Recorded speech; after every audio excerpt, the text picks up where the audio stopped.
ओम शांति। 23/12/2024 की हिंदी मुरली सार मधुबन। आज बाबा बोलते हैं, मीठे बच्चे, तुम बाप के पास आते हो रिफ्रेश होने। बाप के मिलने से भक्ति मार्ग की सब थकान दूर हो जाती है। तुम बाप के पास आते हो रिफ्रेश होने। बाप के मिलने से भक्ति मार्ग की सब थकान दूर हो जाती है। प्रश्न, तुम बच्चों को बाबा किस विधि से रिफ्रेश करते हैं? तुम बच्चों को बाबा किस विधि से रिफ्रेश करते हैं? तुम बच्चों को बाबा किस विधि से रिफ्रेश करते हैं? उत्तर, पहला, बाबा ज्ञान सुना सुना कर तुम्हें रिफ्रेश कर देते हैं। दूसरा, याद से भी तुम बच्चे रिफ्रेश हो जाते हो। बाबा ज्ञान सुना सुना कर तुम्हें रिफ्रेश कर देते हैं। दूसरा, याद से भी तुम बच्चे रिफ्रेश हो जाते हो। वास्तव में सतयुग है सच्ची विश्रामपुरी। वहाँ कोई अप्राप्त वस्तु नहीं जिसको प्राप्त करने के लिए परिश्रम करना पड़े। सच्ची विश्रामपुरी, वहाँ कोई अप्राप्त वस्तु नहीं जिसको प्राप्त करने के लिए परिश्रम करना पड़े। तीसरा, शिव बाबा की गोद में आते ही तुम बच्चों को विश्राम मिल जाता है। सारी थकान दूर हो जाती है।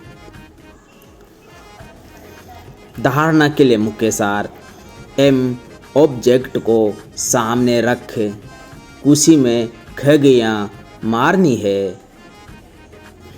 एम ऑब्जेक्ट को सामने रख कुशी में खगियाँ मारनी है।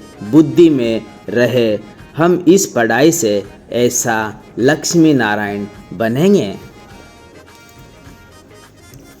वरदान, याद और सेवा के शक्तिशाली आधार द्वारा तीव्र गति से आगे बढ़ने वाले माया जीत भव। याद और सेवा के शक्तिशाली आधार द्वारा तीव्र गति से आगे बढ़ने वाले माया जीत भव। ब्राह्मण जीवन का आधार याद और सेवा है।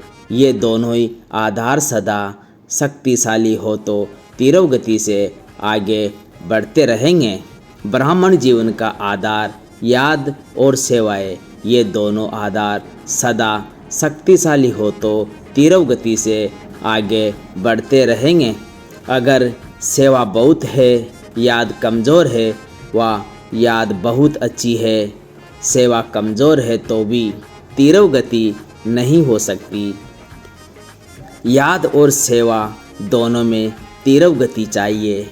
याद और सेवा दोनों में तीव्र गति चाहिए। याद और निस्वार्थ सेवा साथ साथ हो तो माया जीत बनना सहज है। निस्वार्थ सेवा साथ साथ हो तो माया जीत बनना सहज है। हर कर्म में कर्म की समाप्ति से पहले सदा विजयी दिखाई देगी। स्लोगन, इस संसार को अलौकिक खेल और परिस्थितियों को अलौकिक खिलौने के समान समझकर चलो। इस संसार को अलौकिक खेल और परिस्थितियों को अलौकिक खिलौने के समान समझकर चलो। ओम शांति, ओम शांति, ओम शांति।